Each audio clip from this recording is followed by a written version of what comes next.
Heard by millions, known by few.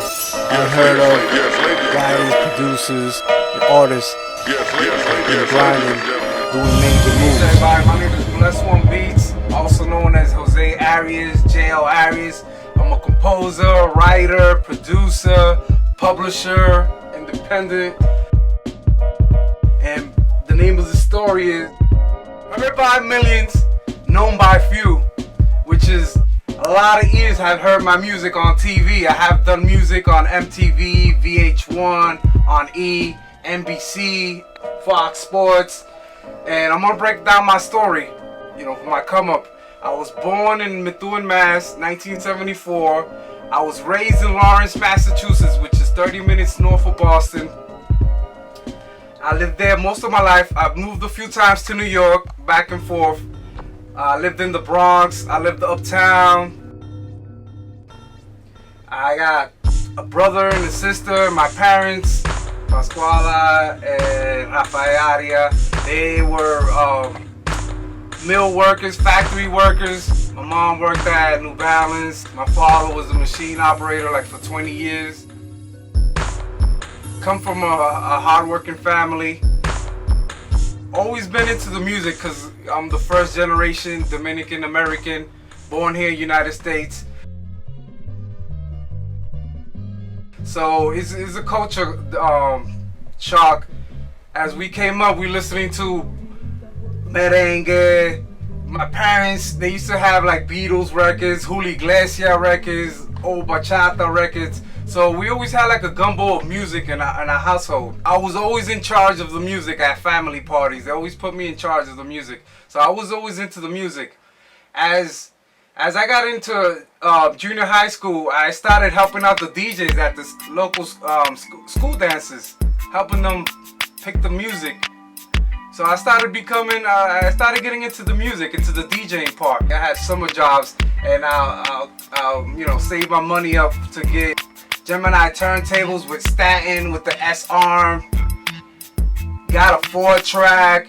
Was doing hooky parties all throughout the city of Lawrence. People know me if you're originator from Lawrence. I used to do hooky parties, night parties. I used to do with DJ House, DJ Tony Tone. I used to do with somebody have a speaker, the other person have 2 crates. I have 3 crates, milk crates of records. We all come together and DJ. One person will be specialized in house music. I was more into the hip hop, into the underground stuff. I had my man DJ Furious too. He used to do the house and the freestyle music. I used to practice every day after school. So when I got to 8th grade, I took a tour of the Lawrence High School. I was interested in TV and film production, and they had a class, but you had to be a sophomore to join the class. Lawrence High School, they had a radio show which was through the TV. I think it was channel 13B. Yeah, back in the days they had A and B on the cables box. Believe it or not.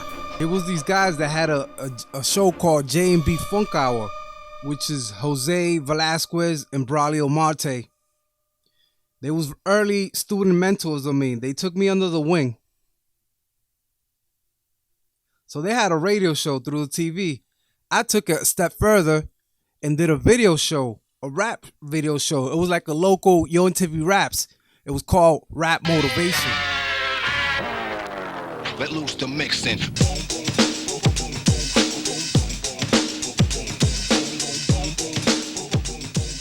Yeah, welcome to another episode of Rap Motivation. Today we're cooling at the Marriott Marquis and at New Music Seminar. Cooling with the Hitman Squad, Redman.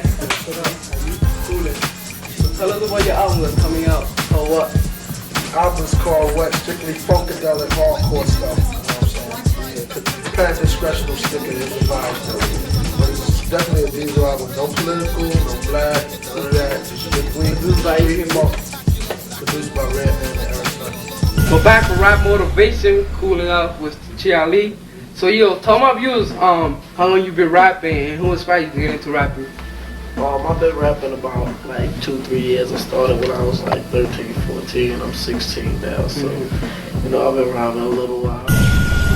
I was interviewing local rap artists from Boston, from Lawrence. I had Mujahideen, I had TDS Mob, I had RSO. And when big acts would come to Lowell Auditorium, to Lawrence High, or to Boston, I would have get rides or take the train to Boston and to meet up with these rappers. I interviewed Run DMC, Leaders of the New School, Intelligent Hoodlum, Nikki D, a bunch of underground 90s golden hip hop acts. So I started even traveling to New York. I would go to the new music seminars. At 14 years old, I was going to all the major clubs in New York. It's funny how these record owners from major labels, from Tommy Boy to Arista Records and Def Jam, they'll call me for my opinions on the videos that they were sending me. At Lawrence High School, I was getting more mail than the teachers. The teachers were getting mad at me because I was getting so much promo mail and they weren't. It was funny. It was a funny story. And I would do the videos I had a TV production. Her name is Miss Kowalski. She's the one who got me how to write letters to the record labels, how to get these videos and promos so I could get my videos. She helped me a lot. She was very instrumental in getting me into the TV production. And at the same time, I was getting more away from the DJing part into doing my own music. So in high school, as I was doing rap motivation, a couple years I was going to new music seminar in New York, traveling to different cities and states, recording, doing these interviews at the Marriott Hotel. I had record labels bring me to the label, having luncheons, asking me for my opinion. Now, as I look into it, it's very, very interesting that you had major CEOs from labels and people from video promotion. They're in big positions. One of the people that I met, it was Dave Mays from The Source. I had met Dave Mays in Harvard University in Cambridge, Mass, and we clicked off. I interviewed him then. He used to, when I was going to New York to travel to make interviews, he will hook up certain interviews with me. He'll bring me to shows. I'll go to The Source office, introduce me to other staff members. And there was like unknown mentors to me, because they will guide me in certain directions and put me up onto people or artists that was upcoming. Another person that was very instrumental as being a mentor was Matty C. I used to bring him a lot of demos with Crumb Snatcher, who was like 14 years old or so. So that was very instrumental, The Source magazine. They used to help me out a lot. And also at the same time, I was getting more into the music, into the production side of things. I had a 4-track, I had a little Casio, I think it was S2 or something, a C2 or something like that. It was a little, I think it was a 2-second sampler. And started, looping it up, put it on the 4-track. This is way before, this is early 90s when there was no computers. Like everybody has computers nowadays. Everybody's a rapper, producer, a videographer. Everybody does everything now. It's crazy. So this is pre all that digital era, when you had to have everything analog. You had to have a sampler, you had to have a mic, you had to have your own drum machine, your keyboard. So as I started laying less on the DJing part of it, I was getting more into the production part of it. Started buying samplers, saving up my money. It wasn't like now that you just buy a laptop. You had to save your money. One of the artists I work with, his name is Sonic. He's from Lawtown. He has traveled internationally, done shows in Brazil, in Russia, and throughout the United States. Check him out.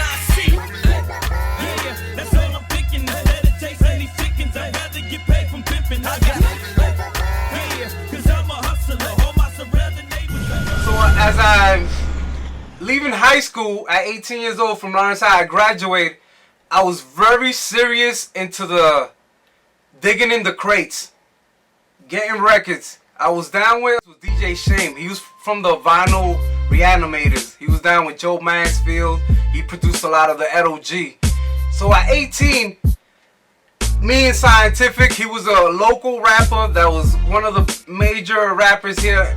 One of the biggest ones that had international producers. He had Premier, he had Pete Rock, he had RZA, He had Diamond D produce for him.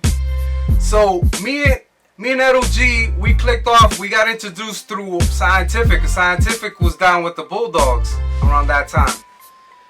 We clicked off. We was learning. Me and Edo G was learning production at the same time. So we'll trade tricks with each other. He had bought a SP 1200 and yeah, EPS. I still have my EPS back there. I'll show it later on.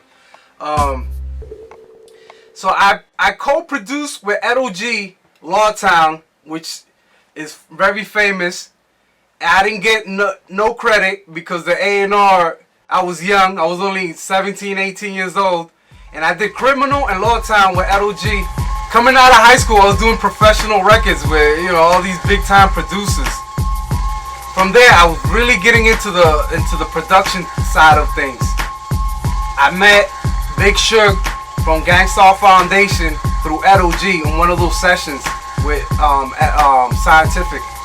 I was only 18 or 19. So I started hanging out more and more with Big Shug. Big Shug come to my house. I go to Boston, to Dorchester, Mattapan. I'll go to shows with him. Well, I'll help him drive to New York. Or going to the studios with Premier. So I was learning a lot. Unquote, I would say unofficial mentor. I was learning a lot. I couldn't wait. Every time I go to D&D Studios, I would ask millions of questions to the engineers, the assistant engineers like Dax and Paul. I used to ask them all the questions. Premier used to be like 4 or 5 hours late to come into the session with Big Shug. I recorded, what was it? Official, which was Scientific, Edo G, and Big Shug is on the B-side of Big Shug's Crush single. And that was one of my first major album credits as coming from Lawtown as a local producer doing major stuff with major producers, which is a very good look. And from there we built on our relationship. I kept on traveling on my own, sometimes with Big Shug to New York, go to record labels. I'll go to Def Jam, Shady's, go meet with different A&Rs. It was funny because some A&R meetings they wanted straight keyboard, straight no samples. Some A&Rs they wanted, you know, dirty sample records. In my town, in Lawtown, I had an idea of making a super group, which was called Missing Elements, ME. I put a bunch of, I went around asking who was the best in the streets. I will get into different ciphers. I gathered the best of the cream of the crop, people that, you know, good people and that very talented. So we did a super group of Missing Elements. We did a single first, then we did an EP, and then we put an album out. We had major distribution by Landspeed. It was throughout the whole world. I still get emails from Germany and different countries, people that like the records so much. And we put it out all on ourselves. It was all our own money. It was independent. And I continued doing music, but I was trying to figure out what was going on with the music industry. Because things were changing. Now things were getting digital. It went from analog to digital. I wanted to find out what was happening. It was the record labels was falling apart. So around 1996, after high school, I got introduced to a friend of mine who was Scotty Blanco. He's Chubby Chub's manager. So me and my brother, we started rolling with Chubby Chub to different hole-in-the-wall clubs, big stadiums, from here to New York to upstate New York. We went to Connecticut, Providence. We did I traveled with them as a roadie, carrying crates. Another friend of mine, Jabby Jab, and Money Making Minor. That's when I met the Jungle Brothers and Red Alert. Me and Mike G, we was neighbors. I was living in Harlem. We became real cool friends. We worked on music.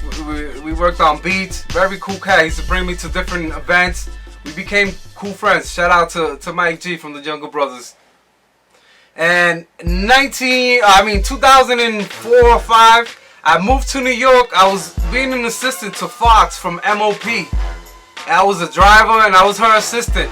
And at the same time that I moved to New York around 2005, they got signed to 50 Cent's G-Unit Records, which was an exciting time.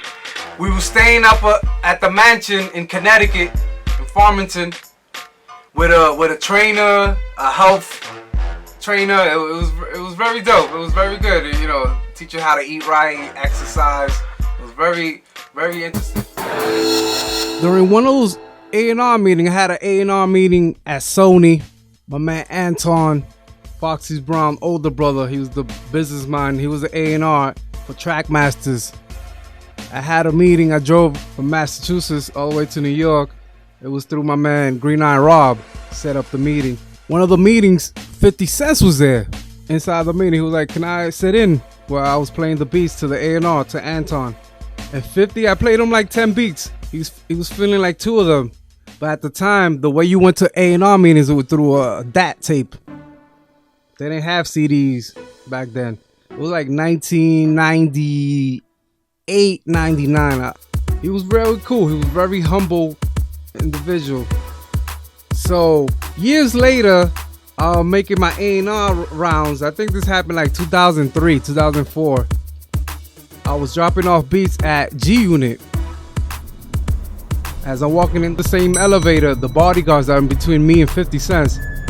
So I'm talking to 50. I explained to him how I met him through Anton. We had met at the Trackmasters Sony offices a couple years back, and he remembered me. So I said what's up to 50. He introduced me to his A&Rs, told me what I was up to, and he says keep on sending beats and bringing beats by the office anytime.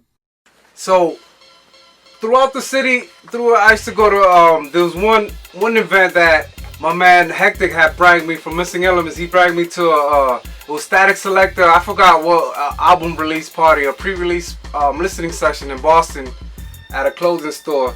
And Bun B was in the area. He had Bun B up in the listening session. And Hector went and introduced me to Bun B. Bun B was like, "Yeah, I know Bless One." I was so shocked that he knew. He's really a hip hop head. Him to know me as an underground producer, and he knew who I was. That was a very proud moment for me. A hip hop legend knew who I was.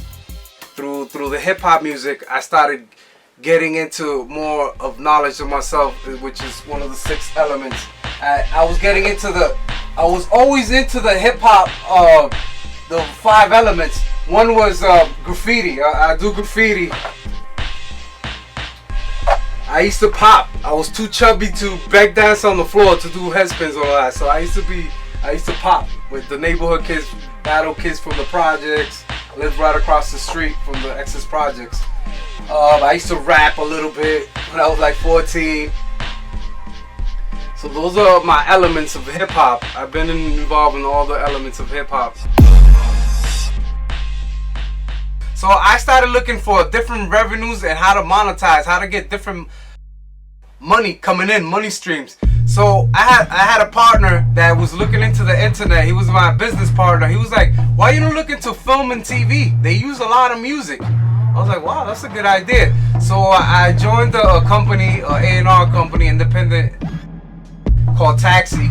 I learned a lot. I went to California. I learned about how the music is placed in on film, on TV, who picks the music, how to EQ the music. It was a very good conference. It was called the Taxi Music Conference in California. It was my first time out there. So I learned a lot how to, that part of the business, the TV and film, the sync licensing stuff. It was like learning a whole new language. And it took me a few years. I started getting into music libraries. I started doing local shows. I got a blanket license with Viacom. I started doing music for MTV called True Life, 16 and Pregnant, Sweet 16. So I started doing those shows, and from there I started moving on to on E. I started doing Kim Kardashian, the Kardashian Family. I got another contract with BET. I did Obama when he was being elected for president, and when he became president, I did the inauguration on BET, which was a very historical event that I'm very proud to be part of. And just looking to grow.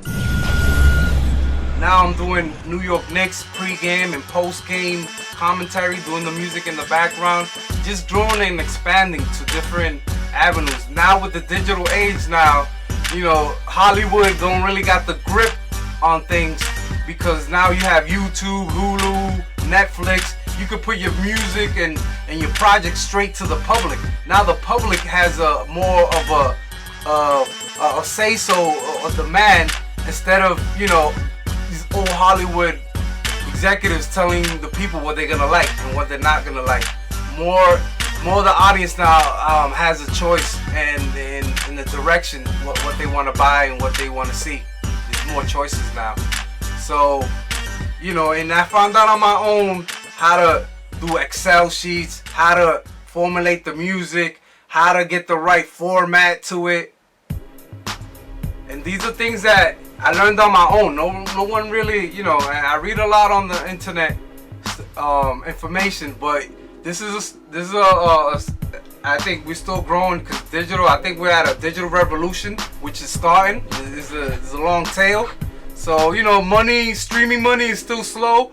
It's very few pennies, but I see in the future it's gonna be the way of the future. I see streaming as the way of future. No DJ I used to roll with, carry crates and help him with his equipment was DJ Lust. He's a very big DJ, DJing commercial radio on 94.5. He used to DJ. I used to travel with him to Connecticut, New York, different states. Very influential DJ out here in New England, and he travels throughout the world. DJ Yuri, I have met him. He's working at Guitar Center. We struck up a friendship. I'll bring him to different events, and when I'll go to NYC, to A&R meetings and different networking events, I'll bring him along.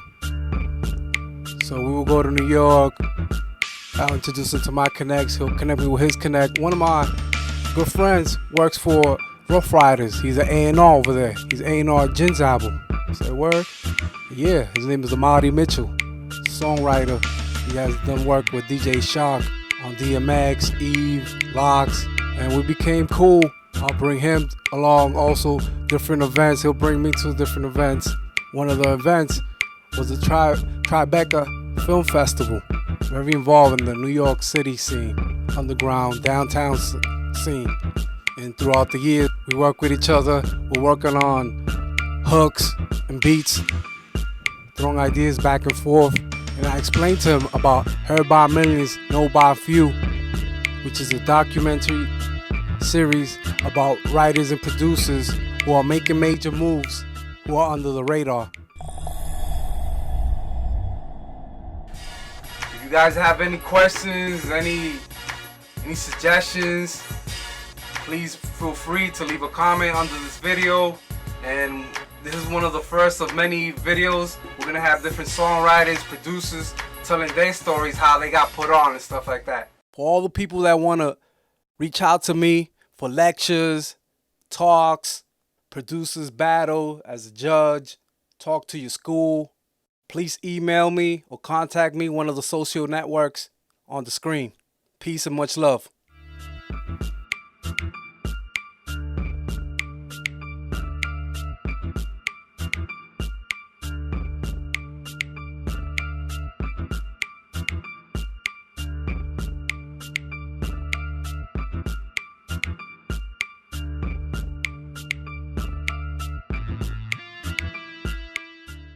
Peace, everybody. I'm here with Amadi, Michelle, Yes. Kim, Bobby, Word. graffiti writer. We're gonna break down the story. Heard by Millions, Known by Few. Word. Is a series of songwriters, producers that been heard by millions of ears, but known by few people. And here's the story, how it goes. I'm back, back into the game. I'm turning on my television. I'm like, yo, wait, my classmates are running around with Biggie Smalls and Puffy.